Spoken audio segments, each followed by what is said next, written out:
Distant radio. I'm Dig That 32 and they're paying me in void opals. Is that even a real thing? Hey, for real, what can I buy with those? Very prepared for today. Right, so there's going to be a little bit of play and noises in the background. Okay, hello again. Now also to the ones listening to the radio. Welcome to the first episode of the DW3 Podcast. With me, I'm Dr. Nagi and Michael, our two hosts here. And we also have a couple of guests. We have, I guess Yunago is really also he's a co-host. Is also our co-host. And then we have Commander Zoria Hopper with us. Hello. And we also have space right now trying to catch up with everyone. Yeah, that's what we are all doing at the same time. And we also have Naughty here today. Commander Naughty Nate visiting intermittently sunny Seattle at the moment. Good to talk to all you guys. Hello. Yeah, we wanted to talk about the pre-event that we did earlier this year, which is the Shoulder of Orion, where we built a colony chain out here into the Orion Nebula complex, which is where I am right now. And I want to go to the, the Distant Suns fleet carrier. I just need to find the system real quick where it is. And in order to find it, I go to our website, the DW3 website, and there's a button called Official Fleet Carriers. Yeah, and there we have all three fleet carriers, and the DSEV Distant Suns Discovery is the one where you want to go, and there's a button you can click in the upper right that copies the current system name, and then you can paste it in game. You can actually accept that it didn't copy button. correct. Okay, I didn't know that. So, but the first question, of course, is for everyone who's listening already. Can you tell us if you can hear us all right? Apparently. Kenny's gonna join in an hour. He just let us know, which is good. Checking the chat. Thank you, Harley Spartan, for posting before I did. You can also remove the stuff on the URL if you're sharing it. It'll redirect there from the base URL. New messages in the radio stuff channel. All right, Kenny just saying the same. Yeah. So first thing, if we're let's start with the Shoulder of Orion. Okay, so that's the colonization project, right? Exactly. So for everyone who didn't partake and doesn't know what it is, it was like in February, FDev released a colonization update. I hope everyone knows that. We took the opportunity to build our way towards a launch site. I think the best is I'm gonna let you guys explain, because you were actually more involved than I was, even though I was there too. Well, I can jump in if nobody else wants to. Go for it. Go for it. Yeah. So I guess back in January or February, there was an initial planning meeting, and I think Aramis dropped the idea of let's build ourselves a launch system. And I thought that was a great idea. And then he said something like, let's build it like way out here, like, I don't know, near this nebula. And I was like, I don't even know where that is. And then once I started looking at where it was, I had this sort of sinking feeling in my stomach, like, are we really going to colonize out that far? And it's going to take months. And I think the thinking was it would take months, and it would be exciting and interesting, and we would figure out how to make it happen. So in that kind of initial planning meeting, I somehow volunteered to take on the logistics role of planning how we would go about doing it. And I would say that first of all, it was a huge team effort. But the idea was basically to build out about 240, 250 systems out from the bubble to establish a place where we would have the launch point for all of the distant world expeditions from 3, maybe future ones as well, and then figure out how to go about building out there. And we sort of took it from there. We started, I think, in late March, and we're done within weeks. I think our initial thought was it would take months to get out there, but it just took a matter of weeks because we had about 300 or 400 people all working together, and it just went amazingly, incredibly fast. It was very well organized, wasn't it? Yeah, Sorry. from my standpoint, not being involved in the original, discussions or coordination of the event, I was just, playing and, flying through space. And I had been away from Elite for a little while.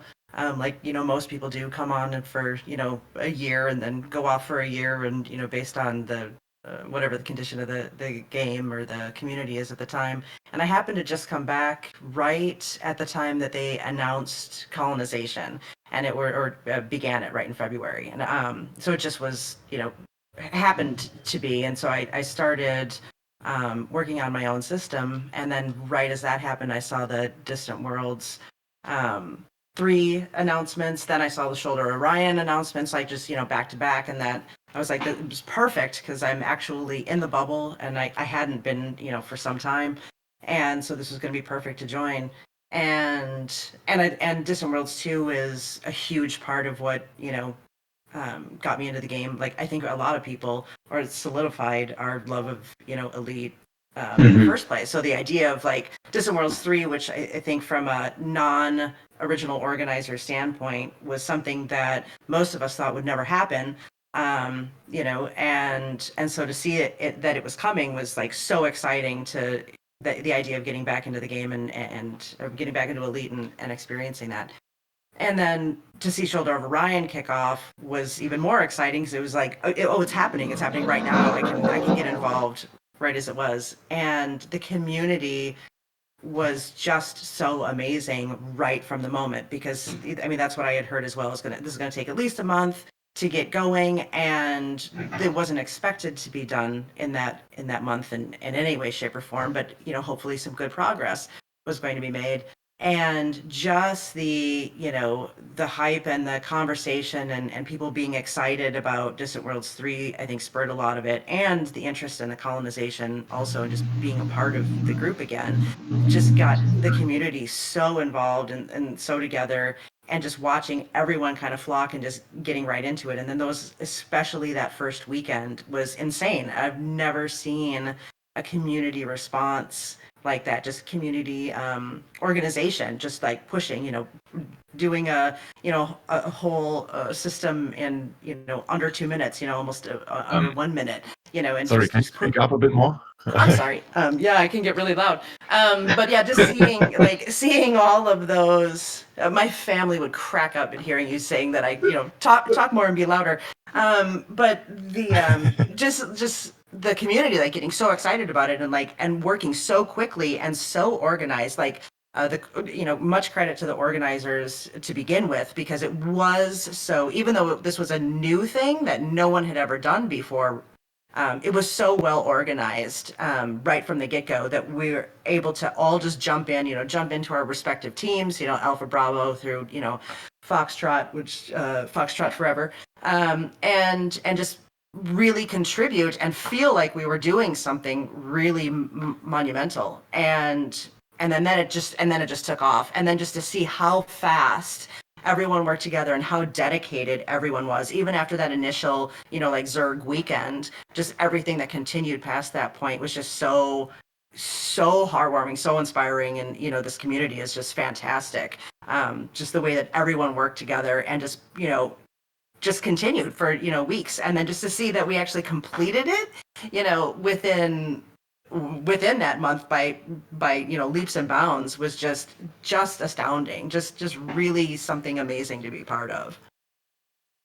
The main station got built, like the final station, the main one that we're jumping off from Distant Worlds 3 starts, that was done in under an hour, I think, if I recall rightly. Yeah, that's correct. That's correct. Just absolutely crazy. Absolutely crazy time.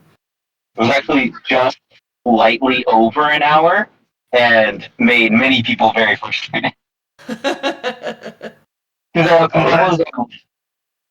That sounds like Pseudo just joined. You want to introduce yourself, Pseudo? Yes. Oh yeah, sorry. Hey, this is Pseudo 6626. Just full transparency, I am on my commute home. There's a 2-year-old in the back, and his perception of the commute varies wildly from thinking about 4 little monkeys jumping into bed to just sudden silence. So I apologize if random nursery rhymes start being yelled before I can manage to turn my mute off. You got to teach him how to work a mining laser, Pseudo, and put him to work. In time, he does already know how to go in my Steam Deck and log into Elite. Much to my chagrin, actually, many other times.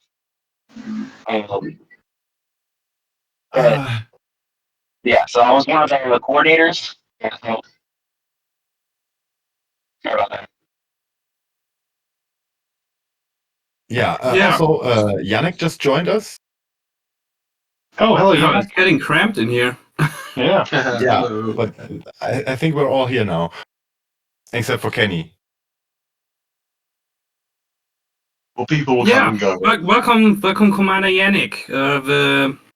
I guess one of the newly appointed organizational leaders of Distant Worlds 3. Yes. Indeed. Yeah. But obviously, tonight we're focusing more on what happened in Orion. But yeah, Distant Worlds is very much something that's happening now. And if you did it before, welcome back. And if you want to do it, welcome. Everyone is welcome. There's just over 3,000 commanders signed up now, isn't there? Oh yeah. It's like just over 3,000. I remember when Distant Worlds 2 was starting, and I was a bit late in on that. I think it already launched, and I managed to join it at about waypoint 3. But there was like a huge surge of applicants, like in the last week or two, wasn't there? It kind of went from about 5,000 commanders being signed up to like 12,000, 14,000 or something. Yeah. I think we ended up in about 13,000 or something like that in the end for DW2. Yeah, we're going to We'll expect still a have to spike get like that too. 3 months off Yeah. army so far, so yeah. Yeah, well, way beyond what DW1 is for sign-ups, but we're nowhere near DW2 yet. You never know, it might end up being the same, it might be less, it could be more. We'll see. Well, Yeah. 3,000 is quite a respectable number for an expedition anyway, isn't it, really? I mean, Yeah. I led an expedition a while back, but I think my total was well under 100, but... It's That's still very hard to find respectable some still. support. Yeah, it's not too bad, is it? Yeah. I mean, EDS... Doing 100, you're doing well. Yeah. We are still 3 months away from launch as well, so there's still plenty of time for people to sign up. And spread the word, of course. Go out there, Well, where invite did your you friends. sign up then? It's am I right in thinking it's distantworlds3.space? That's the website, Yes. isn't it? Right. Yes, Yeah. and 3 as the And, number, not as a word, and it's all together, Yeah. like no spaces or anything, just all in one word.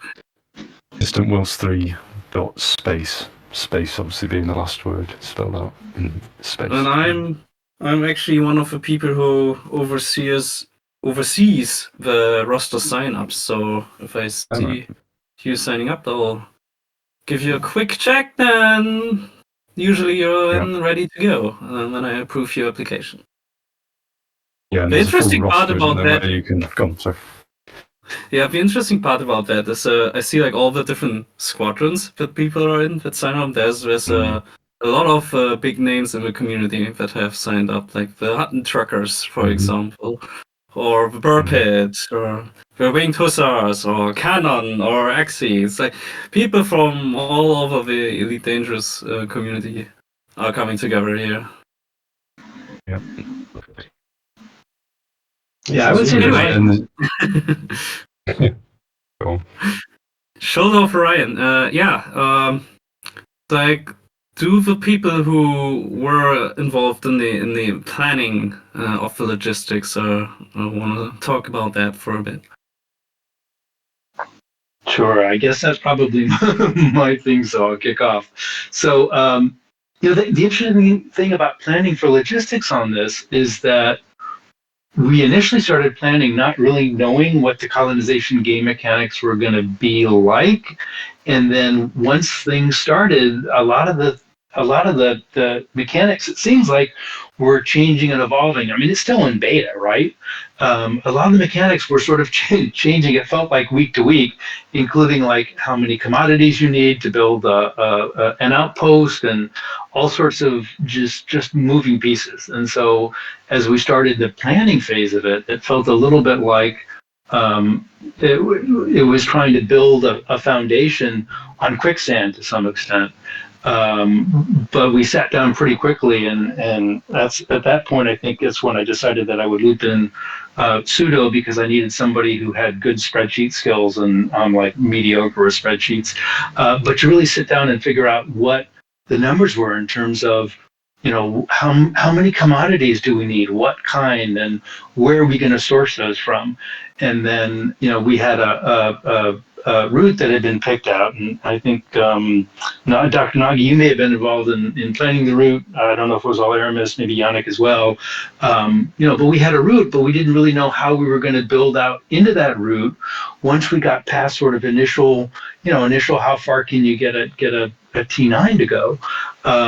So there were discussions about how do we involve fleet carriers, how do we position fleet carriers. We were thinking about things like developing staging systems. So we decided that I think it was every 6 systems out, we would have a staging system set up that wouldn't be one of our colony systems, because we had concerns about people essentially coming in and sniping systems ahead of us. So building out staging systems and deciding how many fleet carriers and what was going to go into those fleet carriers and how we were going to distribute the different volunteer pilots who were both like moving commodities as well as people who were volunteering their fleet carrier time. And all those pieces kind of came together in the planning phase, where we developed something that I kind of jokingly called the Zerg leapfrog. And the idea was that we would send a group of fleet carriers out to a staging system, and then everybody on those fleet carriers would just like Zerg rush those 6 systems as quickly as we could, and then we'd have another set of fleet carriers going out. And coordinating those on the initial weekend was kind of a mad jumble, but it worked. And then over time, it became much more of a broad effort of coordinating the architects, volunteer fleet carriers, which are people who just decide to fill up a fleet carrier and come join and essentially, spend their time and their effort helping the colonization process, and then sort of day in, day out, building that out stage by stage. And so that was kind of, I don't know, the back of the napkin explanation of how the logistics played out, but there was a lot to it. I was very impressed with the organization of the Discord and everything. The server, it was very well organized and fairly easy to sort of get into once you kind of learn the ropes. It was it was so smooth, and just really impressive to see how fast it could go. Yeah, one of the things that became apparent and kind of surprising very quickly was that more wasn't always better. It turned out it became much more complicated to organize hundreds of pilots as opposed to tens. Mm-hmm. We could accomplish more, but just getting people to not step on each other's toes and making sure that everyone was not just all bum rushing the frontier and then have no one in supply. And so it was really fascinating, because one of Nadi's original plans, which was really clever, was to just assign people a commodity based on the first letter of their commander name, which was really easy to self-organize, right? People would know exactly what to do and how to do it. But then as the commodities list came down, we realized that they were so variable that if we and like how many people got assigned to here and there, and then it became a question of well, we have a really good distribution, surprisingly good distribution of like everybody on how many people were of each letter. So like we had a pretty good spread of the characters in the alphabet. Then we had to figure out how does that spread correspond to time zones. And that was the biggest thing that I learned in this whole process was just how to organize event that effectively doesn't sleep. And it was so one of the solution was just don't sleep too. That was her. But it was really fascinating, like to where you would be working up until you go to bed, and then you wake up, and everything was still going, and you just kind of had to swing back in and figure out what was going on. And I'm glad that the user experience was very streamlined, because I can tell you from the coordinator's perspective, it was the chat was just constant, trying to keep up and keep on time with everything. Yeah. It was great. I mean, one of my big fears was that we would have a lot of people just sitting around with nothing to do. And, no one wants to log into a game and not have anything to do, even if they kind of want to help with the end goal of the project. And, I've said this before, but I feel like really, the role of the DW3 leadership is really kind of, we're really kind of content generators as much as anything else. And if we're not keeping people entertained, then I feel like we're somehow failing the people who we want to be doing fun stuff with. And so that felt like an area that I had some anxiety around for sure. It's good to give people a chance to have a bit of a look around though as well, isn't it? Because I think, you mentioned that you never even knew where the Shoulder of Orion was, and a lot of people, I guess, the players, haven't been out that neck of the woods before, and I hadn't. It's kind of interesting to have a look around. Yeah, I mean, my experience in Elite has basically been, when I first got the game, kind of playing around in the bubble a little bit, and then I sort of let it go, and then I heard about DW2, and I joined that expedition, had a phenomenal time as a player. I wasn't organizing any of it, and going all the way out, to Beagle Point, and then all the way back again. I thought that was just phenomenal, but that was really kind of the sum total of my experience in game. I didn't really do much else outside of that. Up until DSSA kicked off. The expedition I started, I had a lot of new players along, and I think it really opened up the game for them, because they didn't really realise that you could just go out there and wander around, and all the different weird sights there is to see, and especially kind of visiting nebulas and the kind of the biological sites and whatnot. There was a lot to open up players to, and it's really nice to be able to do that for people. Nagi? Just real quick, yeah. The YouTube stream only just went live, cause apparently I was on the I should have selected the scheduled stream to start, and then I also need to click a go live button on the page, not just in OBS, to actually be live.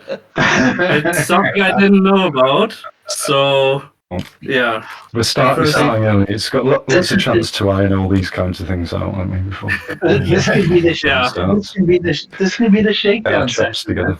Totally good. So the first 20 minutes. Yeah, the first 20 minutes were radio exclusive. But now we also have YouTube. I mean, I've recorded with them, so we can edit them in for the log if you want. See, there's a man going in clutch. May I ask, because I don't, when I joined Distant Worlds 2, about, a few weeks in, I think, as I say, I managed to get to, I think I joined at Waypoint 3, and I think I listened to a bit of Distant Radio back then, but how much did you do last time, in Distant Worlds 2? What was the kind of radio presence like? So we had started out pretty big. Radio shows. Yeah. Like Michael was hosting a bunch of radio shows. We had a whole bunch of DJs and doing different stuff. And I had a news reel prepared that someone was gonna read out, and it was very difficult to keep up. So we only had that in the first couple of weeks, and then we kind of dropped it. And then we had interviews going almost every week, I want to say, with Yeah, we had different like people. two weekly podcasts. Yeah, with different people from the elite community. Those were not necessarily people from Distant Worlds or even on Distant Worlds, but just all kinds of people who were active in the elite community, like content creators, or we had a Canon on interview, and just Exactly, and like Rusty, so like notable people of interest from the broader elite community. By the way, Rusty, as you mentioned him, he has signed up today. Yeah, nice.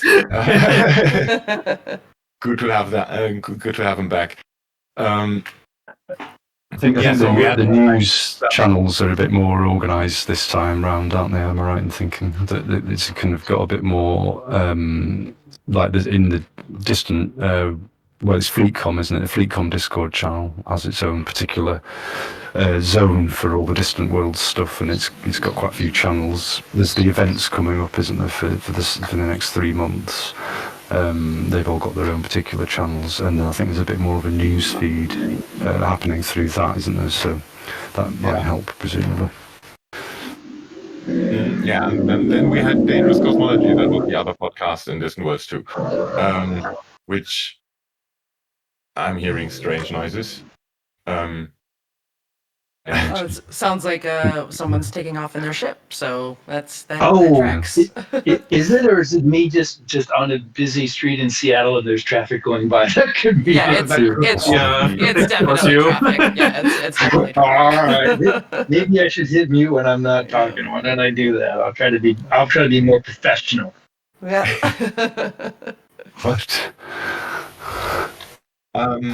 But yeah, the Dangerous Cosmology was we had like Sarah Bosman as a like regular guest. Oh wait, actually she wasn't a guest, she was kind of the heart of the show. Talking about cosmology and like astronomy and recent events. We looked back, we didn't look back, but on the M83 galaxy thing, the picture of the black hole. Yeah, that came up as a quiz question on the elite community meet this year. Yes, and I got the number wrong. Oh no! I still won, though. But yeah, and I'm hoping to bring that back with Distant Worlds 3. So season 2 of Dangerous Cosmology is she confirmed it, but she hasn't gotten back to me yet, since. So I'm not sure when we're gonna start with that, because we kind of I want a bit of planning time ahead. But yeah, Dangerous Cosmology was very popular even after Distant Worlds. So I'm kind of happy to have that on my record. Yeah, it's great to hear that might be returning. That'd be fantastic. We also had like one impromptu episode. Like she just joined in chat on the launch day of Distant Worlds 2. I was live streaming that, and I had the radio in my background, and it got the VOD got DMCA'd, so you can't. Yeah, I think it's still saved somewhere. But yeah, you can't watch it online. it's not public because of that. So there's that. That's also why we don't actually have the launch day on video anywhere, because of that. So this time I'm gonna do it differently. Although to be fair, was there a lot to see on launch? I mean, I remember the Distant World 2 launch was like 3, 2, 1, and the server just all died. Yeah. We had a couple of minutes actually before the servers died. We did, so people did the jump in the instance I was building a mass jump instance, and Kenny was late, just like he is today. So I tried to tell people to delay the jump, but they didn't listen to me. So everyone started jumping while I was still sitting there, and then I did jump, well, together with Kenny. Yeah. No There was expedition. Right. but there was the infamous sort of seal clubbing by the gankers episode as well, wasn't it, at the beginning of last one? Not the right expression. I'm not sure. In Distant Worlds 2, there was a kind of flurry of people turning up in open, and then the gankers had a field day sort of thing. That's the dangers of open play. That's the thing. Right. So for people who haven't joined a Distant Worlds expedition, how can you avoid getting ganked in open play? Well, let me tell you, Play in open. you can Yeah. you can definitely join one of the PvE, private groups. By all means, you can, play solo, but then you won't be part of the fantastic community here. But the FleetCom has a private group. Cool. I know there's some other private groups out there that also be running, but FleetCom private group is the place to be. It's the place to be, guys. Everyone who's cool is doing it, right? Yeah. That's Exactly. the answer I wanted to hear. And the nice thing about the FleetCom PG is that PvP is not allowed on it. Right. Yeah. Yeah, it's like a We car. get to see when people misjudge their landings and explode. When people misjudge Is the that- landing was and that- explodes, that still counts. Speaking- It's a fun. Speaking of which, how about moving on to the upcoming events? Because that's the first one that's been announced, doesn't it? Is the high gravity landings expedition? It's coming up. Was it the 26th of October? I'm not entirely sure I've got that right. 24th Yeah, of that's- October. Next event, high gravity training exercise. Because the last time, I can't remember. It was Commander Flossie. I can't remember. Somebody did a spectacular crash landing in an Anaconda at the View, I think, and that particular video went viral. Yeah, I mean, at least in the instance I was in, there was a lot of spectacular pancaking on the first on that first meetup rendezvous. For me, Distant Worlds 2 was where I really got more involved in the community, and I joined as a wholesale when they first started, but I was on console. I was a console player, RIP. And so it was a smaller group of us that were we're wholesales and we're joining up for these, for rendezvous. So we had a little bit more instanced group, but it was great. It was fantastic. And it was like getting involved in the wholesales was my first moment of like, this community is what's going to drive me, being involved in Elite Dangerous. And then that rendezvous point, the View was my first like, oh my gosh, I love this. I love everything about this.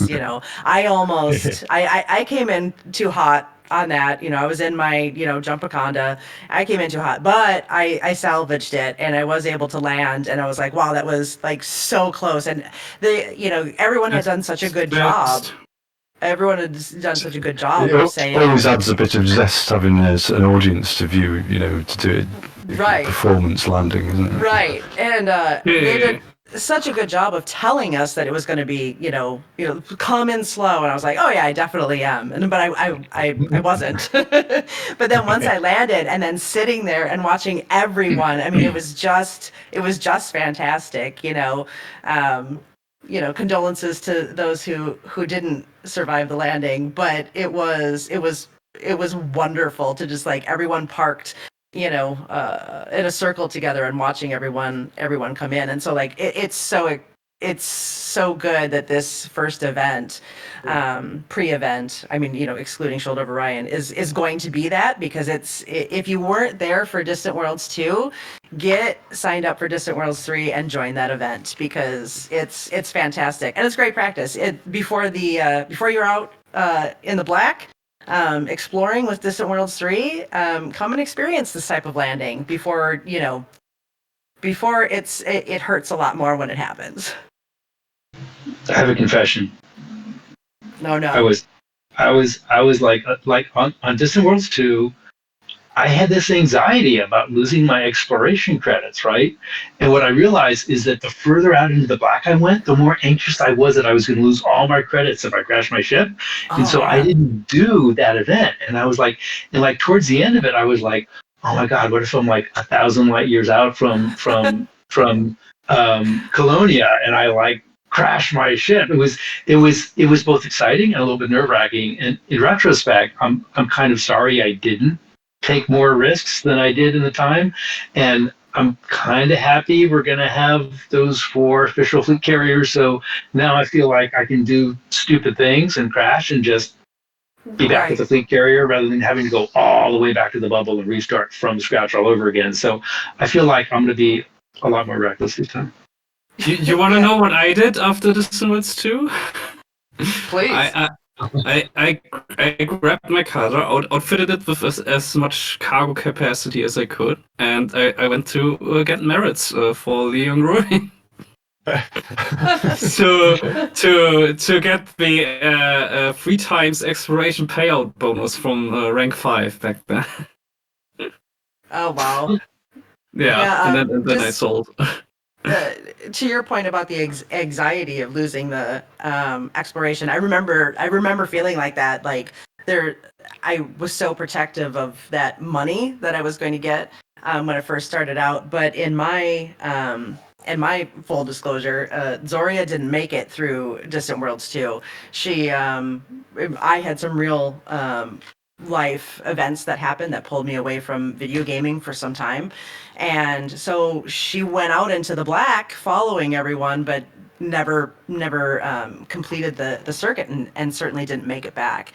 And it actually was, I think, it was at least a year, maybe even a couple of years before I returned to Elite. And I came back and discovered Zoria in the black, and then it all came like, oh my gosh, she's in the black, she's alone, and there's no one around, and also No one still can hear her carrying. scream. You see, yeah, right, and still carrying all of this exploration, which I'm sure many people have turned in a lot of it. But like at that point, we were all kind of going off on our own and doing other things and exploring the world. So maybe there was some really great stuff in there that no one had discovered yet. And so I immediately, again, this is the first time I've picked up the controls in well over a couple of years. I'm pretty sure. I just plot a course to the next system, just to get my sea legs about me, if you will, and immediately jump into a neutron star and lose control and can't get out and explode. Oh So no! just my Oh, that's first brutal. jump coming back into the game.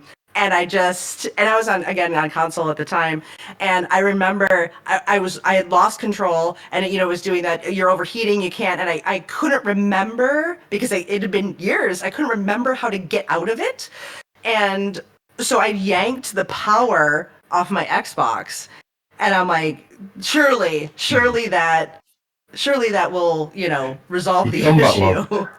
Yeah, so I combat log. I tried Dear, to, dear. plugged everything back in, and nope, no FSTAV had fixed that. So I was still just overheating, and then and just watched exploded, and then it showed all of the exploration credit that I had lost. Well, And it's in the character crash. building, isn't it? Yep. Tactical. And I all immediately been there. I logged right back off, and I was like, okay, well, there's that. It's going to be some time before I return to this game. Let me give a minute, because that hurt. That hurt. So I didn't realize that. It tells you how much you lost. Yeah, or it did at That least. That is yeah, it had so a- demoralizing. Yeah, tell me about That's it. bad. Yeah. Exactly. Oh. Yeah, tell me about it. That also Just sounds like just to set off and start again. So, to get back on Eventually, track, there's a training event. Yeah, yeah, there's a veered training off a event little. for that kind of stuff. We wanted to talk about Shoulder of Orion. What would you like to know? Yeah, Gnoddy. So you talked about the planning and so on, but like, how did it feel? What was it like when it actually started? Well, it started on a weekend, right? On like Saturday, and I And think I there was on was. plane. That's right. Yeah. So, again, we were dealing with new game mechanics. We had decided that we would bring in fleet carriers as sort of the main mode of moving commodities back and forth. And even that felt a little bit like a big decision that had to be made, because I think that FleetCom in general is not a fleet carrier intense organization. And so we weren't sure how a whole lot of these things were going to actually work and how it was going to all come together. I think for me at least, it was like it was a super stressful 12 hours, and I think the idea was that we would like just run the operation for 12 hours, and then we'd kind of like kick back and catch our breaths. But things just kind of built their own momentum once things got underway. A big part that was also feeling like a challenge at the time is that the fleet carrier jump timers were much more variable than I think they've been recently. Like we were looking at jump timers typically of about 75 minutes. You add in a 15-minute cooldown, you suddenly have a fleet carrier that is limited to a round trip in an hour and a half. And that's only if it's doing one jump. And so we had to plan with that in mind. I think like the week before, that issue had been solved by FDev through some kind of magic server something. I don't know what. And jump timers are down to like a much more reasonable 15, 20, 25 minutes. So that made it a lot easier to then, begin timing, and I think I gave myself the title of like space traffic controller because it sounded cool, of basically telling the fleet carriers when to jump to which system in a way that would allow people to sort of cycle into a staging system, be able to deliver commodities, get back to their fleet carrier, and then jump back to the system where we were supplying, and then kind of rinse and repeat throughout the course of the day. And it came off pretty well. And then after that, I felt like most of my job had been done. And the larger team kind of took over in terms of the architects, and Sudo was doing quite a bit. Jimbo was doing quite a bit in terms of coordinating fleet carriers. And after that, it felt like everything just kind of took on its own pace and life on its own. There was a lot of activity on Discord for sure. But it felt very much like an operation where a lot of people were working together towards a common goal, and it just worked. Were you doing anything in-game at the time, or were you just coordinating from the outside? I think I logged in just to say that I was in game, but I don't think I played the game for a month. Oof. Yeah, I remember I had like my phone logged into Discord. I had an iPad logged into a different Discord because one was just the coordinator group and one was the general group. And then I had the game on my Steam Deck, and then I was literally only playing the game to like jump the foxtrot back and forth. It was all kinds of chaos. But yeah, those staging areas was something that I'm actually fairly proud that we managed to figure out, because it solved so many of our problems at once. As Naughty was saying, we had these jump timers that we just could not. We had no confidence in them, right? For the longest time, for weeks leading up to it, they were in the 70s minutes range, and they said they dropped down like the week before the event, and everyone was skeptical that was gonna surely the moment we start this planning on a reasonable jump timer, it's gonna be Saturday, and all the jump timers are gonna be crazy. And so we had the idea of these staging areas, and the benefit of that being that we could jump 5 or 6 fleet carriers all at once and handle a decent amount of time, right? So we could jump a stage and have the other ones prepped to jump. So even if it took them a couple hours, it would take those 5 or 6 fleet carriers like an hour or so to burn through all of the colonization that they needed to do in that time.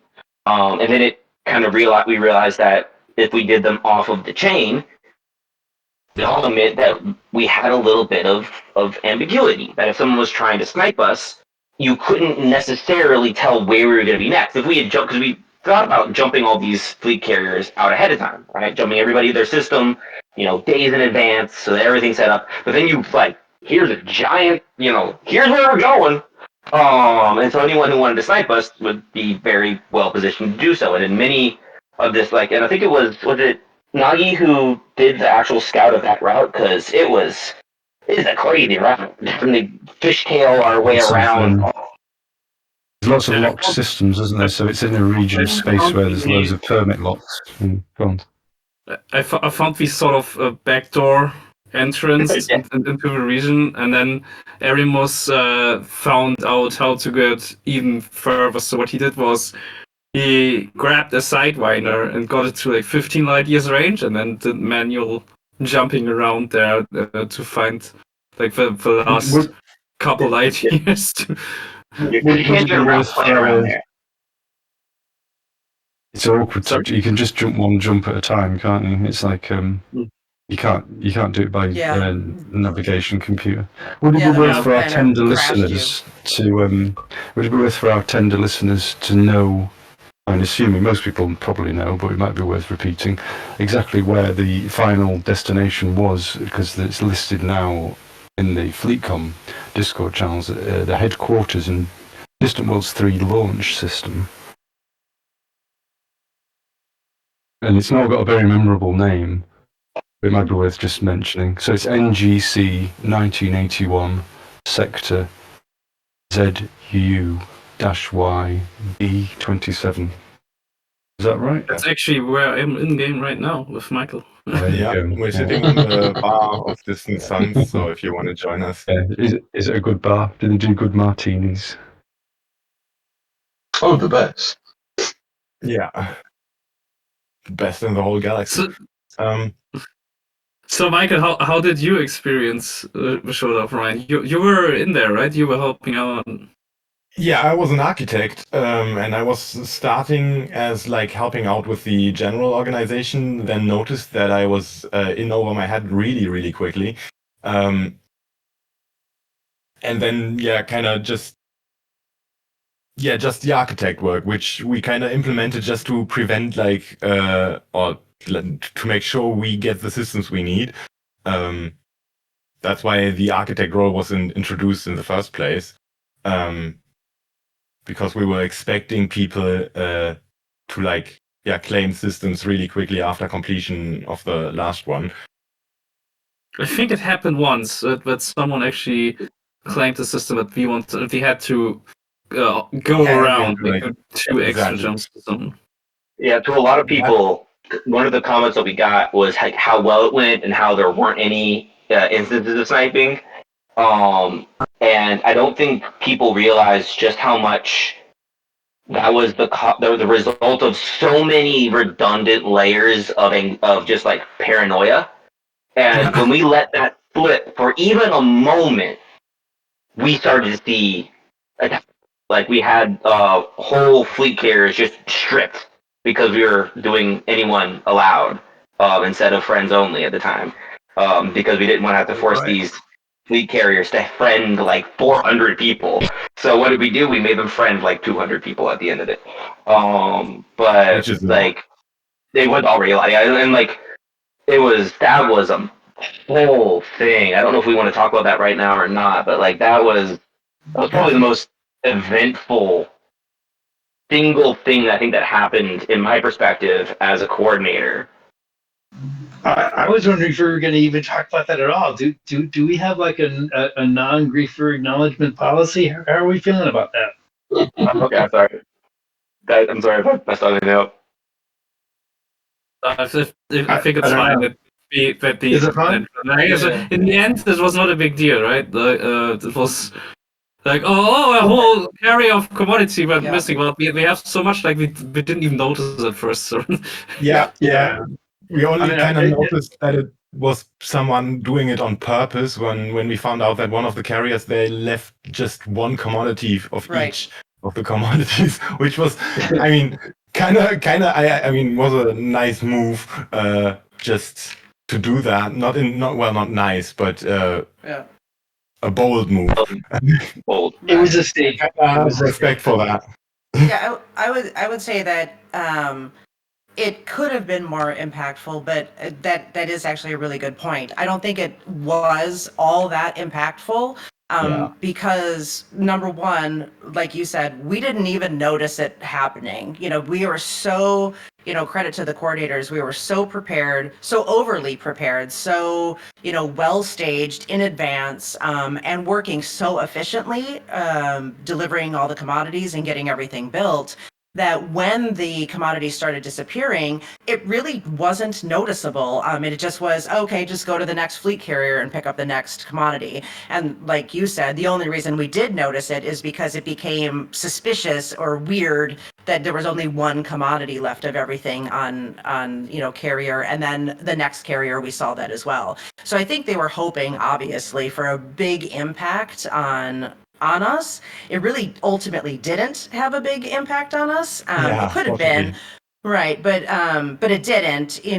Everyone was pretty quick to respond and shut everything. We just closed fleet carrier access and gave it a test to see if it was, temporary, and it appeared not to be temporary. So then we, moved to just friendless, and then it continued as usual.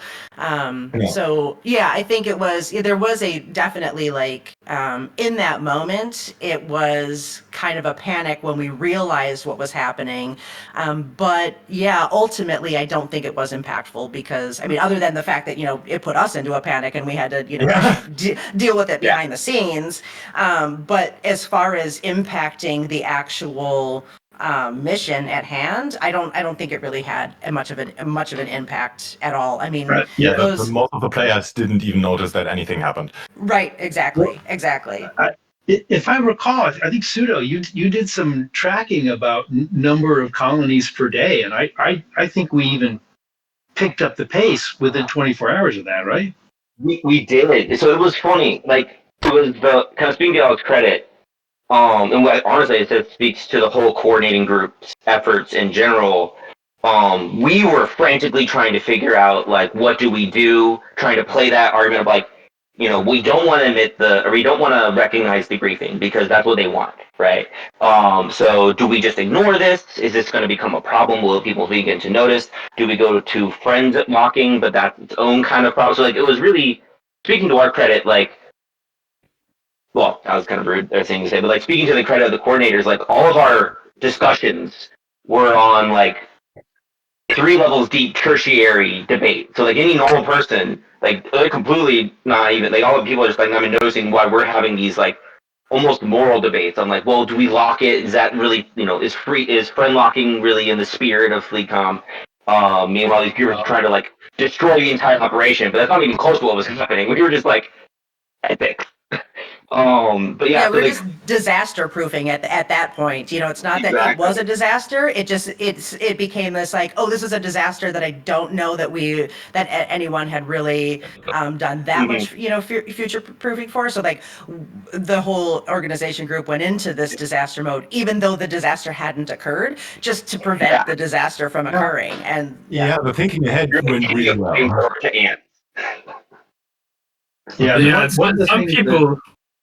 Some people in the chat were really confused about some of the things we were doing or why we were doing them the way we were doing that. But it all had a purpose, that we didn't want to disclose publicly necessarily. Yeah, I think most people understood the necessary for OPSEC, though, isn't it? Yeah, it felt to me like we had a lot of moments where there was a potential for friction, but there was never anything that would cause failure. I never felt like at any point that the effort was endangered, but it felt like it might just be slowed down a little bit. Mm-hmm. I think the most friction we had was from other groups who also wanted to go there, and there some people didn't have a route anywhere, or they most people thought we were trying to go for Witchhead and so on.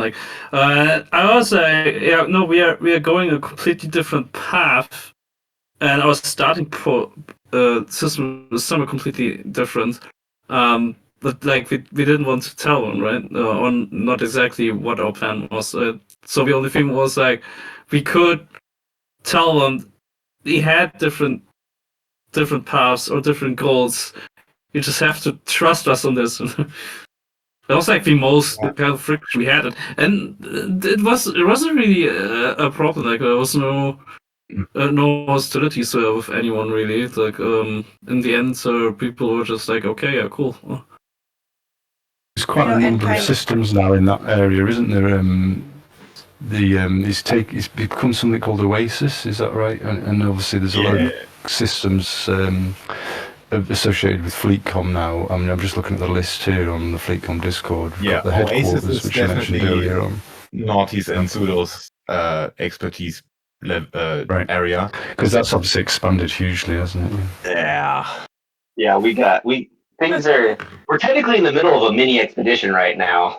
So, yeah. Huh? Kenny just joined, and I kicked him out again back to the audience. I'm sorry. Yeah. I see how it is. Yeah, I have the right click menu open, and it just changed the invite to speak to move to audience, and then when I clicked it, when you just went up. Anyway, sorry for interrupting, and hello, Kenny, of course. I mean, while we're just interrupting, Kenny, why don't you say hello and introduce yourself really quick?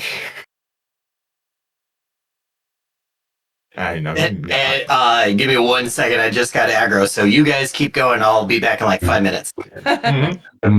Distant Radio has its own system in that little cluster, doesn't it? The Shoulder of Orion. The trapezium sector GH-UC3-10, which is the Distant Radio headquarters. Still under construction. Oh, really? There's a few things we still need to build, but it is going to be the broadcast and entertainment hub of the expedition. I'm not sure, because we're going to be broadcasting from the distant suns most of the time. We're going to hold meetups there. So for everyone, if you actually want to have a live interaction thing, first thing, you can join the audience on the Distant Radio Discord. We're podcasting live there. If you got audio issues or anything, you can actually join there and regulate the volumes yourself. Just as an interim solution, maybe. And we will be in game, of course, even though it's just hanging out in the bar, but the feeling is nice. And also, for the video stream, it's nice to have many people running around. Distant Suns is the fleet carrier of the expedition, well, one of the fleet carriers of Distant Worlds expedition, right? Yeah, is it the main one? I'm just not sure. Well, it's the Science Project Mission Hub, the first one, yeah. It's not the HQ carrier. So it won't be staying in the distant radio. It won't be staying in the trapezium sector system, will it? But presumably when we start, there'll be a big gathering around those Shoulder of Orion systems. That's where everybody will be congregating. OCI, the Orion Colony Initiative. Are we kicking off from the Shoulder of Orion area? Or are we kicking off from? I'm confused. The launch system is where Michael and I am right now. The NGC whatever. Yeah, NGC 1981 Sector ZU-YD27. Yeah. We can never say that enough, can we? Really? Maybe it was Unison. Yeah. That is where Distant World 3 will be kicking off. Yes. Yeah. And Frontier, if you're listening to this, can you please give us a shorter name for the system? I do wonder when we're going to introduce, being able to rename systems for arcs or something, because that would definitely be. You've got to spend those arcs somehow. Yeah. Mm-hmm. Yeah. Well, what do you mean? You haven't bought the T11 Stellar yet? No, I haven't myself. Yeah. I haven't even got a Panther Clipper 2 yet. I got one of those because it's really useful for gathering the construction materials. I also have the engineered cargo racks. It's size 2 size 6 and 2 size 5s. The cargo racks. Yeah, the latest community goal's got another one on offer, isn't it?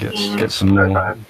Yeah, right now, if you do the current community goal, you can get another size 5 one, but you need to be in the top 75%. Oh, wow. So it's not just it's not just input one commodity and you're done. No, you need to do a little more. It's not too terrible though, because so many people do that input one commodity bit that the bottom 25 are pretty low supplies. It's usually like the 5, 10,000. Am I being overly optimistic, thinking if I just wait 6 months, I can get it at Jameson Station? That's a gamble. That's fairly honestly. reasonable. The ship or the module? Oh, the cargo racks. No, I think the cargo racks The are cargo rack. The cargo really rack. limited. Yeah. You're gonna need. They're gonna probably be like, here's a grind. Yeah, they're honestly not that Mining amazing. practice. Is that what you meant? I think what was it, the size 6 one went from 64 tons to 96 tons, so it's like 30 tons extra or something. It's like you have a fan Extra. with over 1,100 tons total already, so you're not even gonna notice. Look, 14 tons is 14 non-lethal weapons, right? So that's one less load. Yeah, I guess maybe. Yeah. I can't even be extra cargo racks anymore in my current build. So bad as that. So there's a number of pre-events, isn't there, to the launch of Distant Worlds 3, and the first one being the high gravity training exercise, which I think starts from Pallani, Pallaeni. That's the sort of starting system, although it goes out to a place called The View. But that's the only one that's been announced, but there's going to be several, isn't there? Does anybody know anything about any of the others? Yeah. Are we sworn to secrecy? You're not allowed to say anything yet? I could tell you, but I'd have to kill you. Right. Let's not go there then. Just keep it, I'm just thinking of our tender listeners, keep your ears open for further events, because there's plenty to get everybody warmed up for the start. And there will be more. I can tell you that the person who is organizing the next event is in this voice chat right now. Okay. It's not me. Talking about yourself? No, I'm doing the high gravity one. Yeah, that's happening next week. We're starting 24th of October. Is that right? In exactly a week, minus 3 minutes is the mass jump, the launch mass jump from Pallani. Pallani was the launch system from Distant Worlds 2. That's why we are doing it from there. And Distant Worlds 1 as well. Oh yeah, as well. Yeah, that's correct. Yeah. And it's worth people getting involved in mass jumps as well, isn't it? Because they're quite a spectacle. They are so cool, man. Oh yeah, and especially when we can nuke servers. Yeah, that's probably not gonna happen on this one. I had one person who signed up for like Redfield and was like, "Hell yeah, mass jump! I always wanted to be in one." Yeah. Well, I'm glad. So that's gonna be great.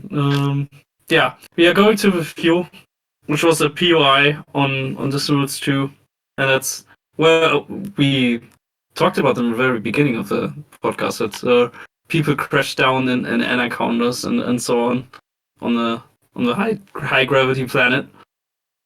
It'll give people the feel of moving in a fleet though as well, won't it? Because there's going to be a fleet carrier, take like a bit of an expedition, a little mini expedition to go out there, and Yeah, and of course practicing, right? You better learn how to land in high gravity and to take off again, because you can do mistakes while taking off as well, not just landing. There's a guide, and Major Klutz has got a guide. Yeah. We've got Nagi as a guide. That's why he's doing the expedition in the first place. Hands on. We are trying to get a meta elite campaign together for that as well. It's just a bit difficult. Of course, there's a lot to do, and Ophon is very busy. So yeah, he's really trying his best right now to get that done, and goes to massive help from JT, who just. Do you want to say a little bit about? Do you want to say a little bit about the Meta Elite thing? Because I can't say I know much about it, but I've kind of glanced at it a few times, and it's quite an innovative feature of the expedition, isn't it? Yeah, that is a new third-party app that provides a narrative.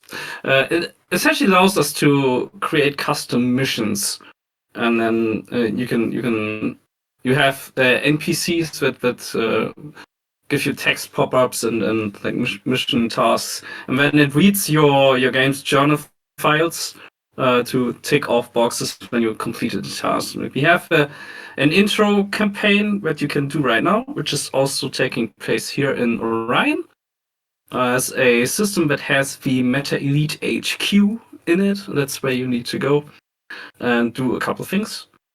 And we are going to use this tool on Distant Worlds 3 to bring a narrative to the fleet members. So there's going to be a storyline behind Distant Worlds 3, and every mission that you do will have little tidbits of that storyline and being told. And it has an overlay, so when you play Elite in borderless windowed mode, the text will pop up on the side. It's like an Is that with the EDMC plugin, or is it Elite Observer? No, it is its own thing. Right. It's an own application, and it's gonna be like you receive communications, right? And they pop up on your screen. You can read them. And the Meta Elite, you mentioned the Meta Elite base of operations, because that's part of the Shoulder of Orion cluster of systems set up for the Distant Worlds 3 expedition. It's Running Man Sector AL-X C1-11. That's right. right. I've come full circle. Yeah. Yeah. It's a very cool thing. Yeah. Who wanted? All right, did we forget anything about Shoulder of Orion? Spreadsheets. Spreadsheets, a lot of spreadsheets. Yes. Let's talk about spreadsheets. Let us. All right. So there's the fun thing is like, hang on, it's 22 different spreadsheets we had just for the Shoulder of Orion. Yep. We had My to favorite- figure out where. My the favorite spreadsheet was figure out what to spy. spreadsheets. Yeah. Oh yeah, there was the spreadsheet. Yeah, Yeah, there I was a got that spreadsheet open of right now. spreadsheets. Yeah. Master spreadsheet, yeah. The box index, it's called. Wait. Spreadsheets? That I didn't realize we were playing the other space game. What the hell? The other space game. Yeah, the one we don't talk about. Yeah. It's the joke I often make about being an organizer in Elite. Is like the higher you go up the pyramid, basically, the less case of what great exploration ship do I have, or what place am I going to go and explore. It's a case of more spreadsheets and yet more How big is spreadsheets. my spreadsheet? It's like a Yeah. spreadsheet in the end. Yeah. The higher up you go, the less you actually play the game. I I noticed that when I joked did an I excellent. joked around Go on, that. Yeah, no, you're fine. I joked around that the reason I, joined up is because, spreadsheets are my love language. It's how my husband flirts with me. And so when I saw Oh, the God. spreadsheets, I was like, oh, I'm in. You guys, there's so many spreadsheets. They're great. Yeah, there's going to be more. Yeah, I know. I'm excited. One spreadsheet I really like is the one that actually spawned the idea of the cruise for Shoulder of Orion. It was the actual. We didn't talk about the cruise yet. Oh, Yeah. So my small confession, right, is that I actually am fairly new to Elite, to the point where I started after Distance Worlds 2 had already completed. So I never actually have gone on a Distance Worlds expedition. And then you quit, and then I had to beg you back into the game practically with the promise of more spreadsheets. Yeah, my Distant Worlds was actually, so how Naughty knows me, my Distant Worlds was the DSSA deployment.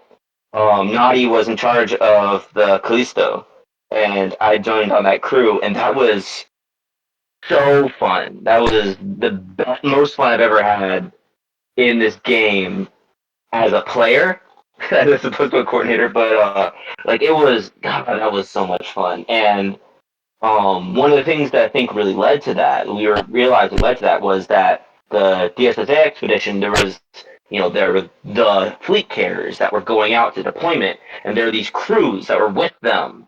And there was this sense of community, and it was small enough that everybody knew each other, and there were inside jokes, and there was like when the horn goes, we spam the horn gifs, and people forgetting to miss the jump and having to jump or try to speed their way back before the next jump launched.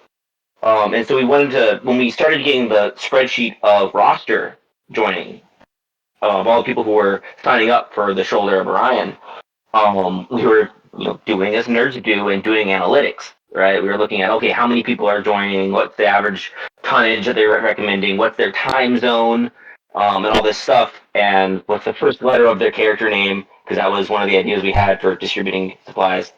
And we realized that the time zone distribution was surprisingly consistent, right? Like there was more North America than Europe slightly, like I think it was like 60-40, and no Australia. I don't know what it is, but like there was no Australia at all. There was no New Guinea. It was actually a kind of a little black spot for us that Zoya often bridged the gap of being in their time zone to pick up from Europe and hold it until the East Coast could wake up. Hold the line, yeah. I met one Kiwi, and I asked him to help out, but he was too busy. It was sad. There's a Commander Kiwi, but he recently showed up in chat. on Different Kiwi. No, I meant the New Zealander. Yeah, I figured. Yeah, so that's what spawned the idea of these Alpha crews, right? Of Alpha, Bravo, Foxtrot. Was that they roughly corresponded to time zones, so that we could kind of bridge the world, right? Like literally, Shoulder of Orion rode the sunrise, rode the sunset, rode 8 p.m. to 10 p.m. when people played the game. And when one time zone was wrapping up, the other time zone picked it up, and you could see it in the Discord. And it was wild. Like there were groups of people who were playing with each other and would fade out, and they kind of hand it off to the next group and kind of inform, hey, this is where we're at, this is the things. And the architects kind of wove that narrative, wove that common thread through it because they had that same sort of like handing off. And they did if anyone should be like given the title of backbone of Shoulder of Orion, it was the architect crews, because like they are the ones that put in the long hours, the frankly somewhat I think maybe a bit boring hours at times because you're sitting there waiting for sometimes, yeah. Yeah. I always thought the architects had like the sexy role of like starting to like I didn't architect a single system. I'm like, oh, this guy's got like all the cool stuff going on. I mean, it's extreme though. Genuinely, it is. Because basically, as an architect, of the whole thing, because we got so many systems and we get payouts every week, and we got a big passive income. It's all about the passive income. So I'm gonna say definitely worth it, just from that perspective. Though it was a lot of fun, just like sitting there with 2 or 3 people in the voice chat and just being like, I hope, like completely attentive to the game for once. Again, like it was like since a lot of people dropped the game after Odyssey launched. Right. We kind of were like missing that feeling of actually being an elite again and having something new to look forward to and just do and everything. So it was like the game really came back alive for us, and at least for me it was like that. It was great. Yeah. It was really nerve-wracking. Yeah, I mean, I can speak to my own, involvement, as I think anyone who is involved in Shoulder of Orion knows. I started off just as a trucker, and then I got donated my fleet carrier, so I was a volunteer fleet carrier, and then just my persistence, I suppose, or my ability to stay up late nights and not sleep caught the attention of Pseudo, I think, and he brought me into doing some more things, and eventually I became a volunteer architect, and then and then part of the permanent crew coordinators as well.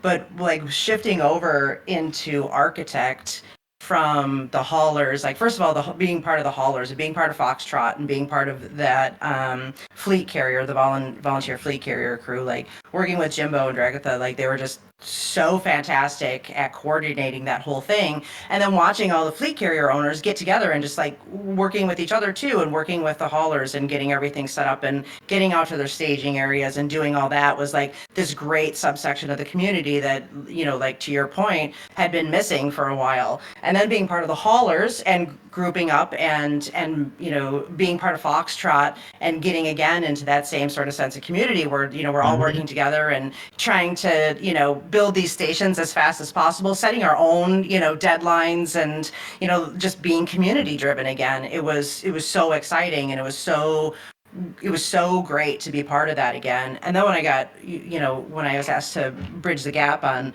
the architects, and, you know, to Sudo's point, because there was a time zone gap where architects were just not available or were limited in that time zone.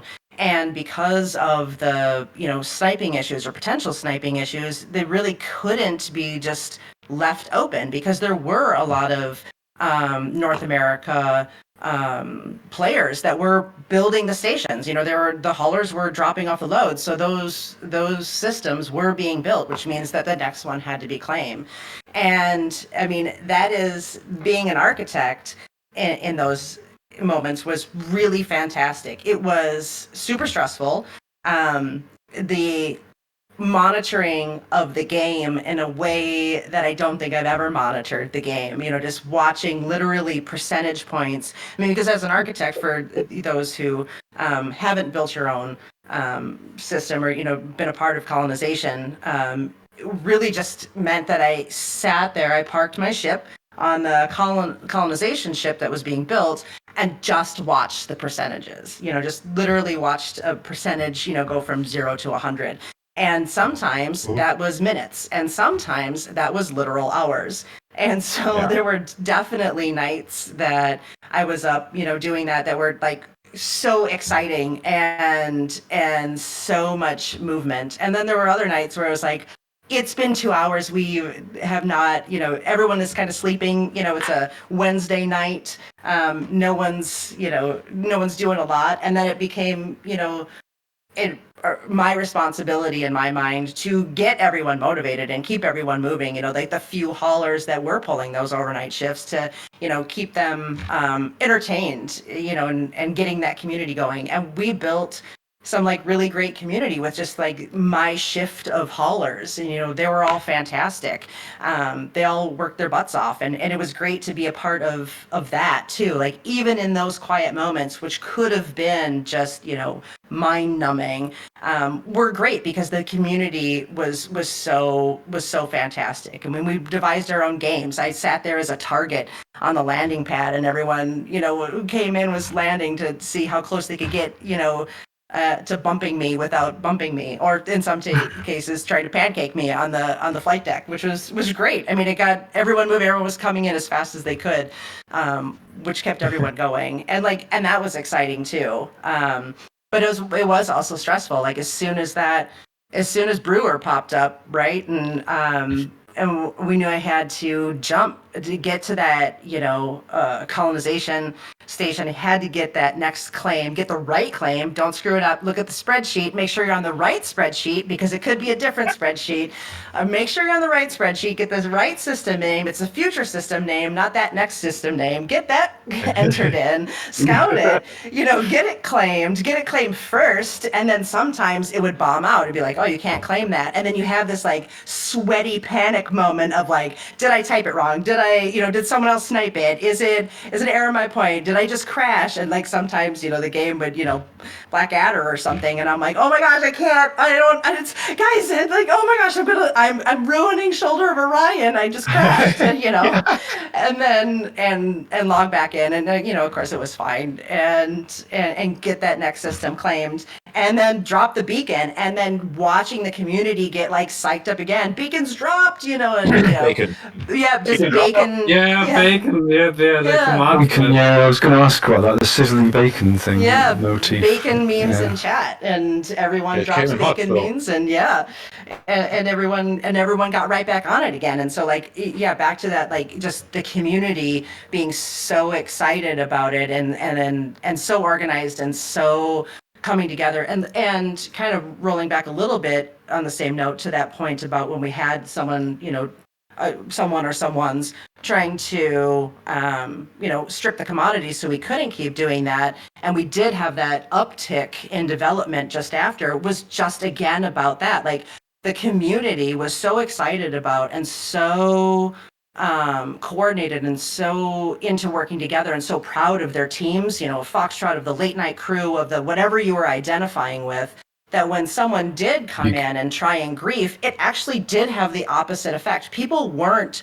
like demoralized by what had happened. They were pushed. Like people got inspired to work harder, longer, faster. They were like, oh no, that is not happening. We are getting this done. And so like you watch the community rally and get out those friend requests and submit their information, and just like getting right on top of hauling, and in a moment where we probably were even, dwindling a little bit on momentum, those, griefers actually did us a favor, because it really got, everyone rallied. Everyone was excited, It was engaging. Yeah, it was engaging. And you're like, oh, no, you're not gonna take Don't us give them out. too much credit, though. Right. I mean, well, yeah. I'm just saying that they really had the opposite effect, I'm sure, of what they intended. I don't think their intent was to pump up the crew, but I mean, it did. It made everyone, I think it was just one single person as well. Like, there was it no probably was, coordinated effort behind it or anything. Yeah, if it was a coordinated effort, that was a weak one. So I'm assuming it was one person. But yeah, I mean, I'm sure the motivation wasn't to inspire the group, but they did. Like everyone. Did you get your patch? Sorry, did you get your patch? Oh yeah, I did get mine. Yeah. Oh yeah. I've got all the One for patches. each I just team, wanna wasn't be there? Is clear. that right? Yeah. Right. Yeah, I I only have a general one, but Yeah, I just so got we a were building general. out the crews, right? Those like Foxtrot, Alpha, and Beta. Like it was kind of what you're speaking to. Is this huge community where these people come together, and one of the things we kind of were learning as coordinators was this sense of like, to what degree do you organize, right? It's kind of this feel of like you need to set it up. Building cats. Yeah, exactly. So we set up these crews, right? We set up some thin motifs, some thin little bits of like feeding, right? We created those fields, we created that little bit, but it was the community that would actually flesh it out, right? Foxtrot was built by Foxtrot. But being able to build, like, as a coordinator, seeing that, like, well, if we make these carriers and we give them the opportunity to form an identity, if we do things, we structure them in time zones so they'll all be together, it helps kind of breed a fertile environment for the community to take. But that's where we need to stop, right? Going further, trying to force an identity, trying to kind of overly control. We originally had we spent a lot of time on this, and shout out to Space. Space did so much, and we did them so dirty. We had an entire bot dedicated to like assigning people quantities to haul. And like it was so much effort, and it was all this kind of stuff to put it in, and it was linking up with fleet carriers and all this. It was using CAPI data and all that, and everyone ignored it. Everyone ignored it because it was a level of it was too much because it was the day of and everything was going chaotic. But it was a layer of control too far. It was making it too autonomous. Right? It was taking away the talking with your buddies, of chatting, like, hey, I'll get the titanium, oh, I'll get the whatever. And so like kind of having to feel out over the course of the expedition, like what is the right level of organization to encourage community, to breed a fertile environment for it, so that you get these late night people showing up and going out and like getting the right people in the right positions so that their natural charisma can just kind of rally groups of people without taking that tiny step too far and overly controlling the situation, and all of a sudden all that creativity, all that agency is gone. Because like the cool thing is, so much of this community is kind, so much of this community is thoughtful, will ask questions before just doing, will offer their like the volunteer fleet carriers. Can we talk for a minute how like we didn't help them at all? I was going to mention them, yeah. and I was going to say my biggest lapse of judgment was the volunteer fleet carriers, and my big mistake was not realizing that they would jump in, work hard, and like completely follow through. I sort of assumed we were going to do this entire thing basically on the 6 fleet carriers that we had: Alpha, Bravo, Charlie, Delta, Echo, and Foxtrot. And it turns out that really most of that hauling was done by those volunteer fleet carriers, and honestly, just dozens of them. That I remember we had a meeting. We were at this like inflection point. I'm like, we're just going to totally take the whole thing if we rely on these volunteer fleet carriers, and I was 100% wrong on that. And to become a volunteer fleet carrier, you had to fully load it before you showed up. Like once they got into the resupply, we worked on it. Yeah. So these people were like so dedicated, and just how much of the community was so. They had like 52 volunteer fleet carriers at one point, I think. Yeah, and Jimbo coordinating them. Yeah, and Jimbo did not. I warned him. I said, don't volunteer for that. It's going to be a lot of work. Yeah. Yeah, but we were very fortunate that we had so many right people in those positions to be able to carry what needed to be carried. Literally. Yeah. Really. Those groups aren't getting carried forward into the Distant Worlds 3 main expedition. I would presumably they were a bit of a kind of thing limited to the Shoulder of Orion event, as in Foxtrot and all that kind of thing, the kind of haulage teams and whatnot. Are they going to carry forward into Distant Worlds 3 at all? Or?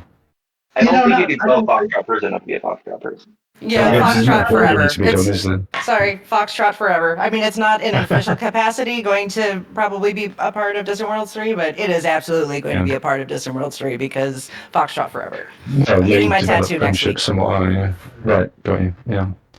I mean, you can always ask the tech team. Yeah, I was about to say that. You getting a tattoo of Foxtrot? We'll see. Oh, I got a tattoo this week. I mean, the Distant Worlds 3 is going to be, it's got different divisions, as it were, isn't it, if we can call them that. You've got the science and the explorers and the people doing things like, what am I thinking of now, getting to Colonia in a Sidewinder and all that kind of thing. I mean, it's slightly different things. Yeah, can you just Search for Earth 2. Yeah, can you just said in chat that he's happy that he didn't have to organize Shoulder of Orion, cause he's one of the website designers and programmers and database admins. So for Shoulder of Orions, we did everything on spreadsheets, right? We mentioned that a couple times.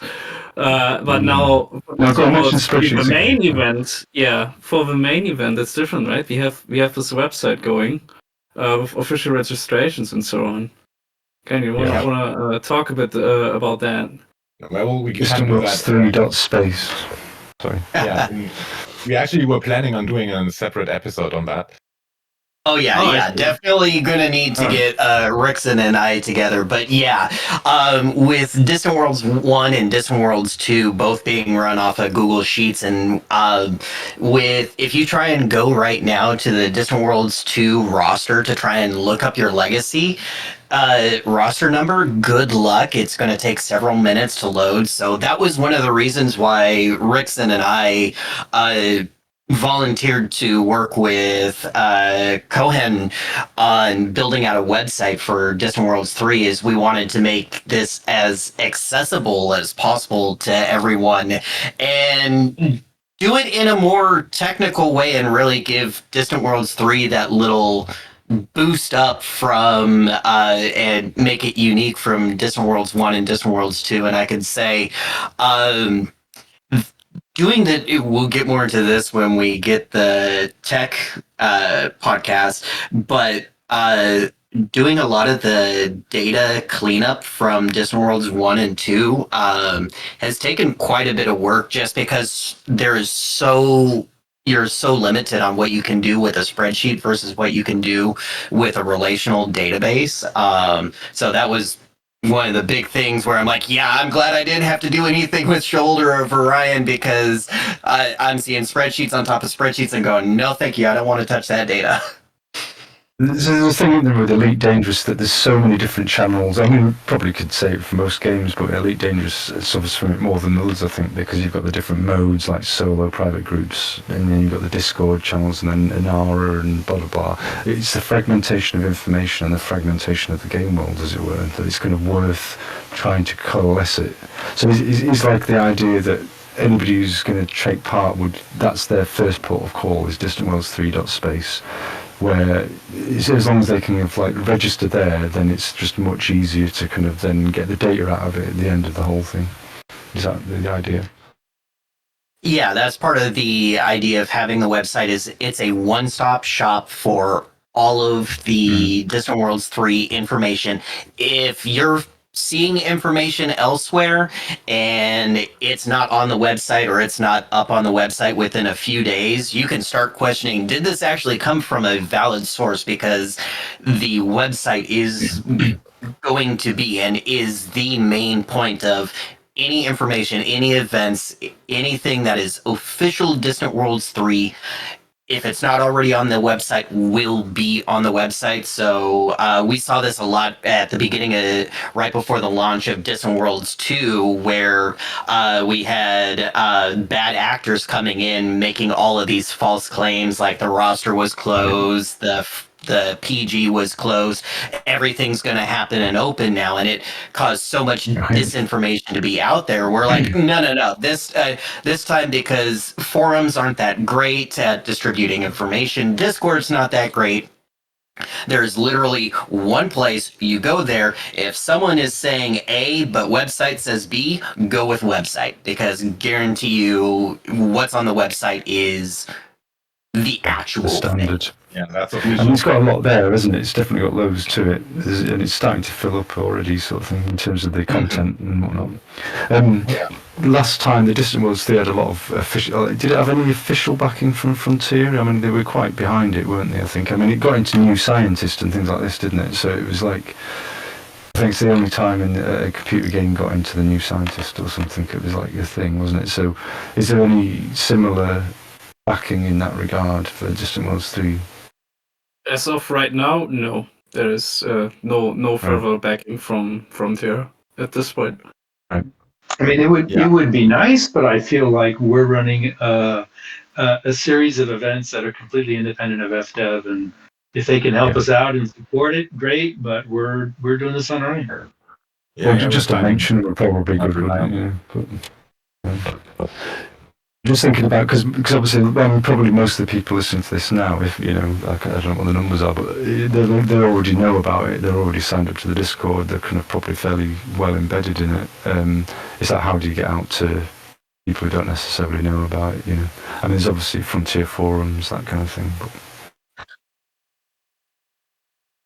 so there's another communication channel that I kind of want to plug a little bit here. It hasn't started yet, but there's going to be a newsletter that goes with Distant Worlds 3, and I'm going to be editing it. But I need a lot of help to make it all come together. We're going to have some volunteer writers. If you've got a story somewhere in your heart that you want to share with the group, really at any point during the expedition, reach out on Discord. And then I think the immediate thing that I'm looking for short term, which is super important, is that I'm looking for 2 to 3 graphic designers who know Adobe InDesign and are comfortable working with Creative Cloud libraries. If you can volunteer and let me know, that will help so much. Hopefully anybody listening can might spread the word. Is that in the just to hone that down a bit, is in the FleetCom Discord channel under Distant Worlds 3, is that the journalist's office? Is that the kind of the channel that they want to be looking at?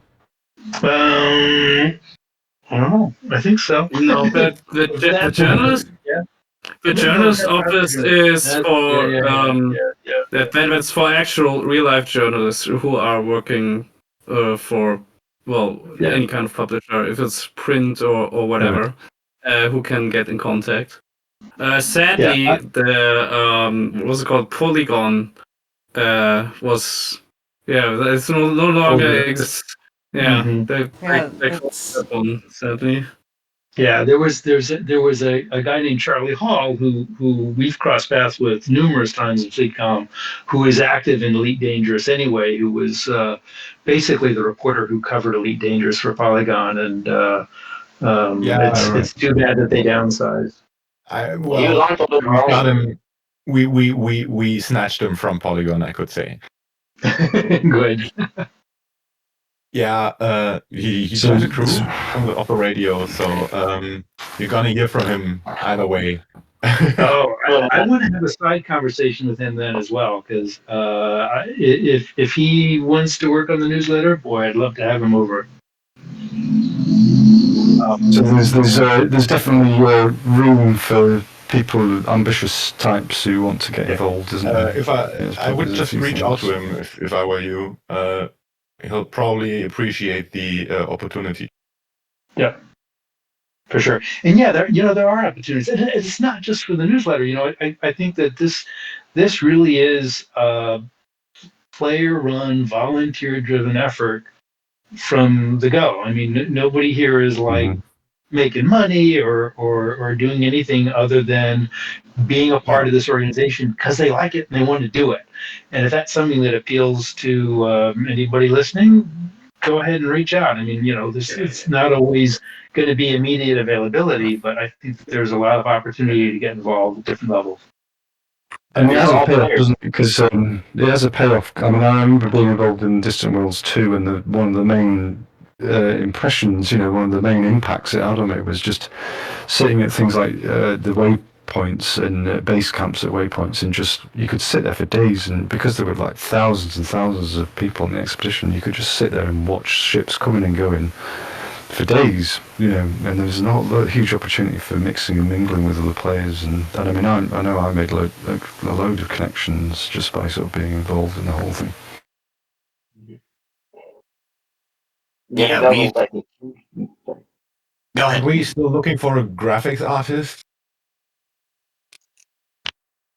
Yeah, I think we're still looking for graphics artists, writers, the tech team. If you've got API and web experience, Rickson and I, we've got a few candidates already, but we're always accepting more applications. And yeah, even out of Distant Worlds 2, entire groups were created just because so many people were meeting and finding things that they enjoyed. I mean, the entire Wholesales organization was created out of Distant Worlds 2 with just people meeting up going, hey, we want to repair people. So yeah, getting involved in Distant Worlds 3 is a great way to meet new people. I've made so many amazing friends just because of Distant Worlds 2. Yeah, same. We also still want DJs for the radio, right? Of course, we're always looking for new voices on the radio as well. I don't know if we were live when I said it, but the idea is to have, like, at least during the expedition, as many DJs or as many live times on the radio as possible. So the auto DJ shouldn't be the main attraction. 7 days a week, 24 hours a day. Hopefully, but I don't think we can manage. That would be ideal. Yeah, No, I mean, that's obviously a bit ambitious. But If you want 24/7, that sounds like Zoria's job. I was just gonna say, okay, all right, fine, I'll do it. Yeah, you're hired. All right. I don't know, Michael. Should I bring back Drinking with the Wolves? I mean, sure. It was popular, so I wouldn't say no to that. It depends on if you want to ruin your liver. Oh my God, Drinking with the Wolves. So that was a little down at the pub. And yeah, it was essentially a little segment that I did in my Sunday streams where I was covering the jump announcement and playing music. Was, hey, the audience, submit random alcoholic beverage mixes to me, and I would try them live on stream. Some of them were great. I did commit alcohol abuse at one point, and I poured out one drink that was like, it was a Long Island iced tea, but with everything that you shouldn't put into a Long Island iced tea, and it was like, oh dear God, if I take another sip of this, I'm gonna puke. But that segment was honestly one of the biggest hits during my stream, other than the announcements. So yes, I might actually. I know I was saying I was going to come back to the radio, and real life has just been hitting me really hard. But I should be able to come back soon. And yeah, we may change it from Drinking with the Wolves being random alcohol mixes to, hey, we're going to try some wine on stream. And no, I'm not drinking a 32 bottle of wine right now while we're chatting. Distant Wines 3, maybe? Distant Wines 3. Yeah, definitely. Do that. Be popular. Yeah. So, but yeah, if anyone wants to work on the radio, just DM me or anything. You're more than welcome. You don't need any experience. My mic went poof again. Oh, welcome back. Yeah. So we have someone in chat who's actually interested as a writer. Is asking what exactly we are looking for. So Naughty just went away. Tutski mentioned earlier that we want some writers for the newsletter. With like the stories about things that are happening on the Distant World 3. I think the narrative writers or something in it as well. Yeah. And there's also the narrative. The person who's overseeing that's not here right now is Andrew Gasper. I think that if you can get in touch with him, just go via the FeedCom Discord.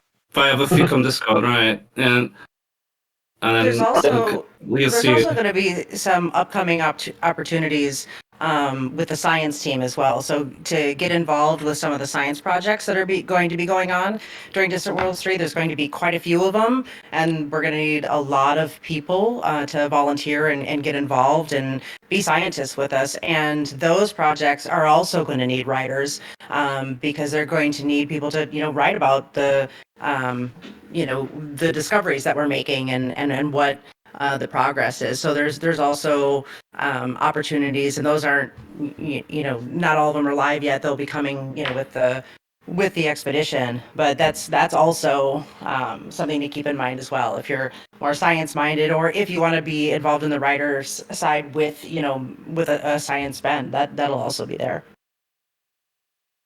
All right, then. Yeah. There you go. Generally, for everything that if you have something that you think you can help out with, or you have a completely new idea of your own, reach out on the FeedCom Discord. There's a Distant 3 main chat channel where you can put things in, or there's also admin contact if you want to get involved on a bit more personal level and not necessarily talk in a public chat about it. You can also reach out to people there. Yeah. I think another important aspect of the newsletter itself is that it's kind of genuine journalism, right? We have several thousand people interacting across all these different time zones. There are stories that are happening in these expeditions that most people really only have with a small group that they know. And I think one of the big parts of the newsletter is to try to ferret out those great stories, those great moments, and be able to kind of broadcast them to the general group, to the general population, so that everyone can really see what's happening in this great expedition.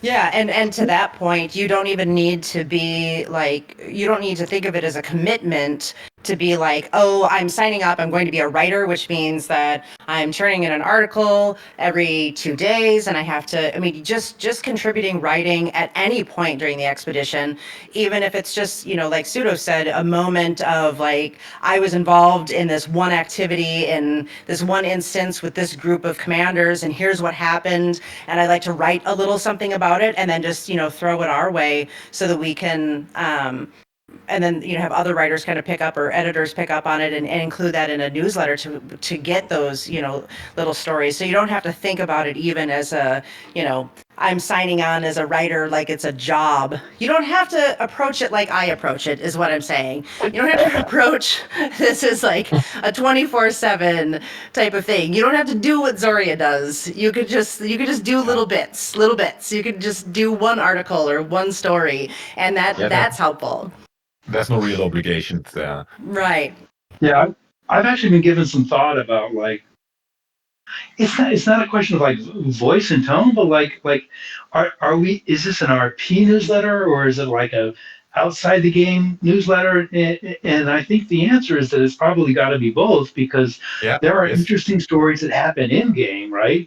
But there's also, I know, some really interesting stories that are happening outside of the game that are about the real people who play the game and about community. I mean, I know that there have been marriages that are intertwined with Elite Dangerous. I know that there are people who have passed on who we want to acknowledge, and there are just all sorts of really interesting human stories.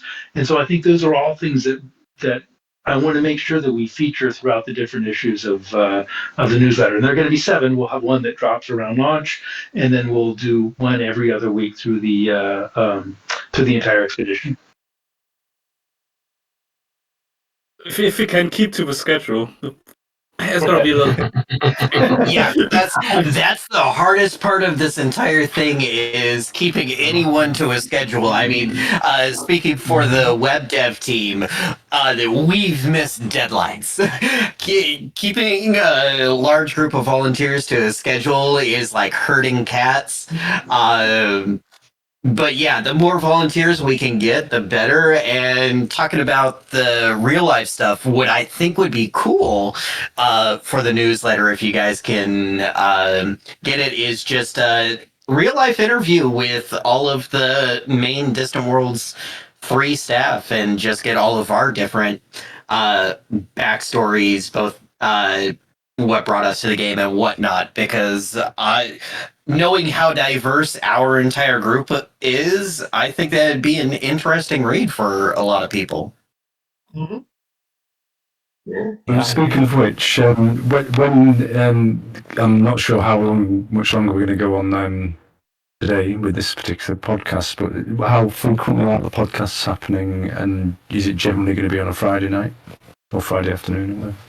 Well, yeah, I think so. So my plan is to have it like every 2 weeks from now on, and then turning to weekly. When turning to weekly once the expedition launches. I think we might have to, depending on our guests, right? We will try to stay on the Friday night there. But if for some reason, like people have different schedules, right? If we really want to have a particular guest on and they just can't do it, then we have to pick another time. That's just how it is. Either that, or we have to pre-record it, which I'm really considering to do for at least some of the guests. Like, for example, Kenny, we did want to pre-record the tech episode, didn't we?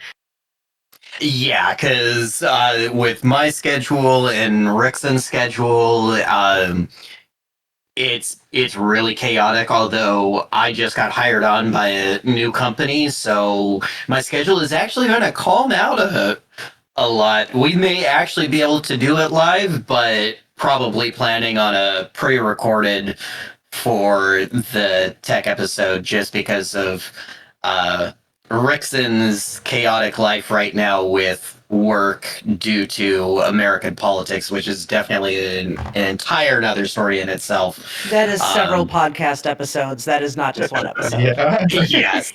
Yeah. But that's also why we're looking for. Yeah, why we're looking for extra help with the tech side of things, because Rickson and I both signed up saying, oh yeah, we've got this set availability, not expecting the entire world to flip Dumpster fire. upside down, dumpster fire itself, and that's caused its own sort of issues. But yeah, probably going to be pre-recorded. So yes, if you've got questions for the web dev team, hand them over to Space Michael there, and we'll get you some answers. Yeah, not just for the tech episode. If you have any questions for future podcasts in general, if you know someone's coming up, I'm gonna try and like be as transparent about the upcoming episodes as I can, because I have no idea. Yeah, if you have questions for those, just send them in anywhere on the radio. I'm going to take note of them and bring them up when the time comes.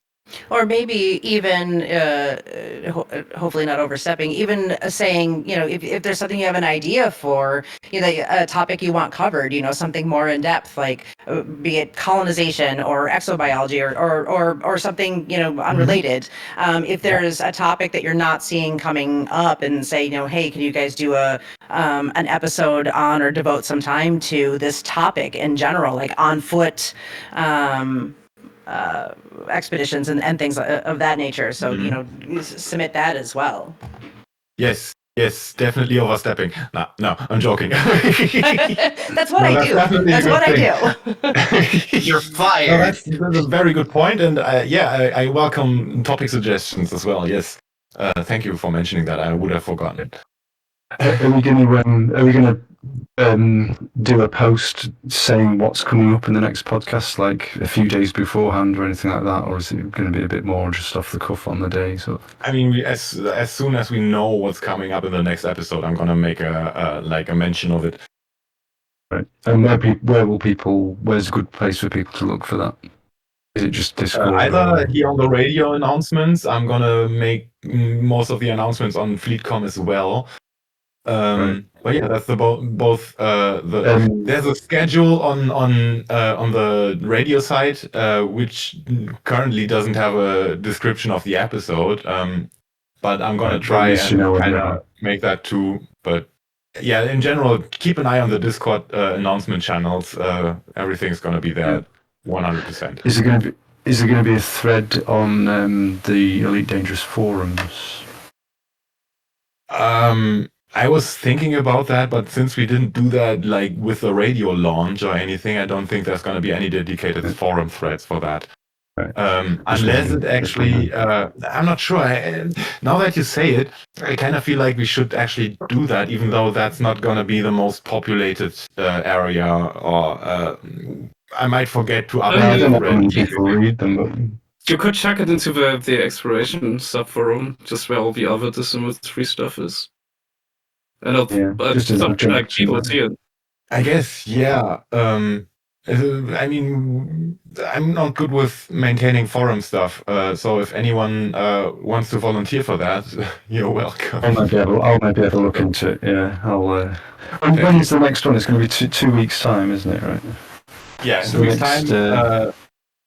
Same time, I think. Since we're pre-recording the next episode, which is going to be the tech episode. Just so you guys know. It's Halloween, by the way, in 2 weeks. Just Halloween. Yeah, 31st. It's 31st of October. Yeah, so we can have a special. People. Yeah, so we have to like pick special up a ceremony, which is appropriate for a tech story like this. Yeah, we need to meet up inside a Fargoid or Spire or something. for the vibe. We can try. But yeah, that's definitely gonna be airing at the same time in 2 weeks. Rad. Alrighty. So yeah, we were almost at 2 hours. So, huh? Yeah. I'll let you go. Any closing remarks of the guests here? Yannick, you haven't said much at all. Is there anything you want to mention? What about Orion or Distant Worlds or both? Either or both. Yeah. The only thing I was going to comment on the way was, the architects thing. It was one of the most extreme things they've ever done in Elite, and that's not necessarily for reasons that you think, but the fact that it went from being you had to pay attention like 100% of the time. But because of that, you could be literally sitting there looking for the thing to happen, like on the edge of your seat perpetually, but nothing was happening, and then everything would happen simultaneously. So it's like you couldn't do with regularity at all. So you couldn't really plan for it. Like sometimes you just have to sit there and just take it. It could take 5 minutes or 2 hours or whatever. But it was just like, it was a very unusual experience you couldn't have really planned for. Nothing about Orion we planned for in advance, but we actually had to like build the railroad as we went. That's the best analogy. If anyone's ever seen Wallace and Gromit episode where Gromit's actually building the track as they go, it was very much like that. Yeah, it was. It's good fun though. Don't get me wrong. It was quite a bit of stress, but it was quite a lot of fun at the same time. So I wouldn't. It also was kind of it for anything. But you're also right that it was an incredibly good group experience. Between the coordinators, architects, and everyone else, really. Because obviously you got to know sort of the crews over time as well, as they sort of came and went at different times. But yeah, it was, even though I've done a lot of expedition work and organising, it was a unique experience and not one I'd trade for anything else. Yeah, I would say it was one of a lifetime thing. How do you say it? I don't think there's going to be that kind of experience in Elite again, but obviously Distant Worlds is going to be better. It's interesting. I left different things are very different. I left with a feeling that I wasn't always having fun, but it felt rewarding, deeply rewarding. Yeah. Deeply, yeah. Sounds like work. It's a good kind. I think it was right saying though that getting so many volunteers all pull in the same direction at once in their own particular ways. It's really hard. I mean, it's actually harder to do that than it is actually to do with paid people. Because if you're paid for it, something goes wrong. It's like there's different ways to motivate people. But if someone's heart's not in it as a volunteer, then they won't stay around. So it's got to be fun. It's got to be engaging. It's very much an art in its own way. Art and a science. Yes. It's gonna be special. I'm really looking forward to it. I'm getting excited. People are saying 3 months. Oh my god! Which is the same feeling I have because I already feel like I have not enough time to prepare. Yep, no time. Yep. But, oh my gosh, I'm so behind. I'm so behind. Yeah. Join my event next week. Join my event next week. We are going out. We're having a little bit of preparation fun. Yeah. Absolutely. Recreational gravity training. It's to build muscle. I'm not going to be part of it, unfortunately, but I really hope you guys have a lot of fun and really get your stuff worked out if you have issues, if you ever have issues. And don't worry if you can't make that one either, because I'm going to be able to be there for like the first day, but not the rest of it. But obviously, everyone's real life schedules are different. There will be another mini expedition before the launch as well, so keep your eyes up there. It's mysterious at the moment. That's the key word. Yeah, I think fear of missing out, a little FOMO for all of this. There's going to be so many events. There's so many things to do. And even when there's not events, there's still things happening. So, anytime you can join up and be a part of any of the things we're doing, any of the, events or expeditions or, projects that we're do, even if it maybe is something outside of your wheelhouse where you're like, I don't know if that's really for me. You might just like want to sit and be a spectator because there's so many things happening and the community is so involved and unexpected things happening. And if you missed one of the things, go to the next one because it's always happening and it's always different and it's always exciting, and the community has just, been fantastic, and nothing that can be, even prepared for, like the haulers and everyone that worked together for Shoulder of Orion. No one could have predicted, all of the things that happened and the inside jokes and the crazy moments and the, all of those things. And so like anyone who was a part of it, shout out to all those volunteer haulers. You guys were all fantastic. They created all sorts of memories that were just amazing and not necessarily something you could advertise for on the Shoulder of Orion sign up, right? And so when you see these things coming up like the grab trading and the future events that are coming, even if it sounds like something like, I don't know if I'm really interested in landing, and doing this, sort of thing, you might want to join just to be in the jump, just to be in the mass jump, just to be in the community and just to like watch what happens. It's really dynamic and impressive how this community is. Well, it's kind of like one of those things really dangerous, isn't it? That kind of like it's hard to find other players. You've got like there's obvious places like Shinrata Desru and the community goals and whatnot, but oftentimes you've got to actually plan to bump into each other people. Yeah, I mean that's what we saw before. Right, space is lonely. Space is lonely. This is a place to get together in space. Well, what's it is a big congregation. What's that expression about Raxla? It's the friends we made along the way.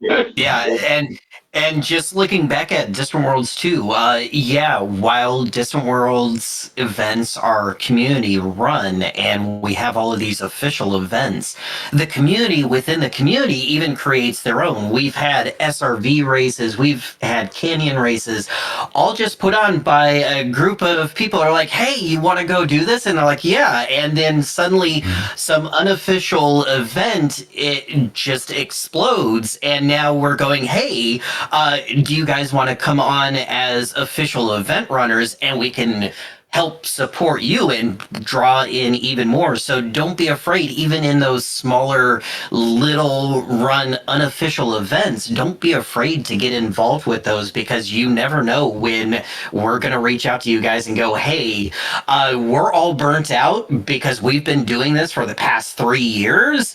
You guys want to run some events? And suddenly now you're part of the official Distant Worlds 3 event team. It happened in Distant Worlds 2. I guarantee you it's going to happen at least once with Distant Worlds 3. So don't be afraid to join in and be part of the community, especially with the community of explorers where we're used to never seeing anyone. Now's your chance to really get to know your fellow commanders. Yeah, I mean that's I've met a whole bunch of people. Came to be. I've met a whole bunch of people in real life already now. Yeah, that I've met on Distant Worlds. Yeah, exactly. Not me. My wife says that you're all my imaginary friends. All right. Thank you.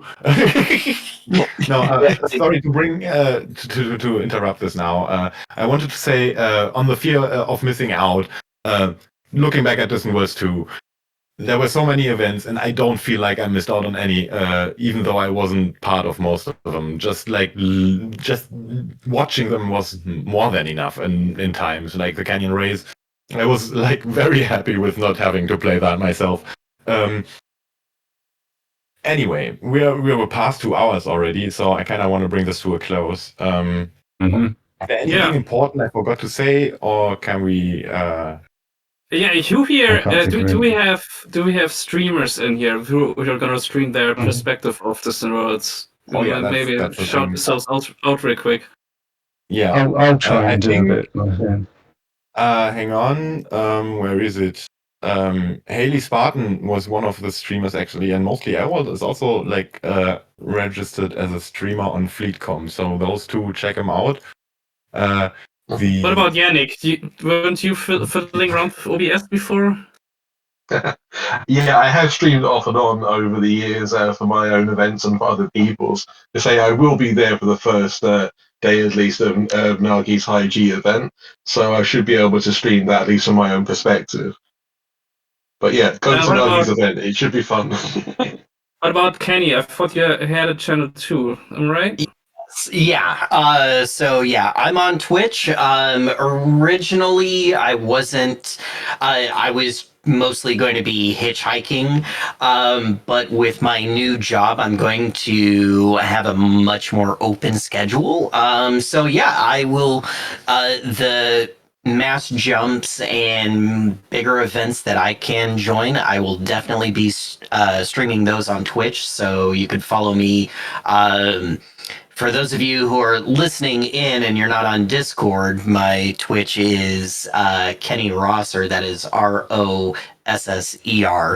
And then I'm also on YouTube where I'll be posting highlights. But yeah, I'll be streaming at least the bigger stuff that's going to be happening. Yeah, and I will also stream myself, Dr. Nagi, on both YouTube and Twitch. Right? On YouTube, it's Commander Dr. Nagi, like CMDR, and dr.nagi.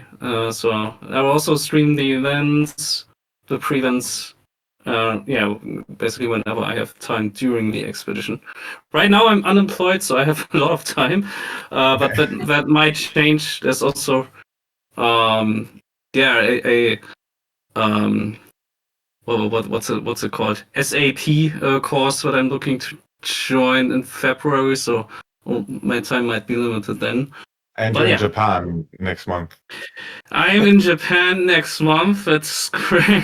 I'll miss part of something that we haven't announced yet, but that's okay. You heard it here first. Nagi, I thought you were a cat. I thought your full-time job was sunbathing. How can you be fired from sunbathing? Are you like not getting any sun anymore? Yeah, no, dangerous. I went on fire. That's why. We misunderstood. He's not fired. He's on fire. Got it. All right. Thank you, everyone, for listening, for contributing, for being here. This was very fun. I think this episode was a full success. Next time, it's going to be a bit more focused on a single topic. As we already mentioned, it's going to be the tech episode about the website. Don't expect code talk too much. It's going to still be entertaining because Kenny is going to be there. Thank you. Yeah, thank you so much for listening. That's all I have. I'm Fly safe. Subscribe on YouTube. Subscribe on YouTube. Subscribe on Twitch to everyone. Join the radio Discord if you haven't yet. We're gonna be chatting there. It's not gonna be very active for now, but yeah, it's gonna be picking up towards the expedition. Again, thank you, and we will see you guys again, hear you guys again, talk to you guys again in 2 weeks. Goodbye. Yeah, see you later. We'll be there. Goodbye. Fly dangerously. The whole seals are aboard. See you later. Bye. Next up on Galnet, the man behind the ballad. None other than Tujan Starman. Turban Star Scones. Turban Star Scone. Turgid Sandscore. Toucan Sam Stone. Turgles Tartar. No, that's way off. Oh no, I got it. Turium Starston. The J is a Y sound, the E is silent. It's Turium Starston. Coming up next after this brief word from our sponsor, Cooper Orbital Tea. It's just like any other tea, only it's from Cooper Orbital. We'll be right back. Distant Radio, a beacon of sanity in the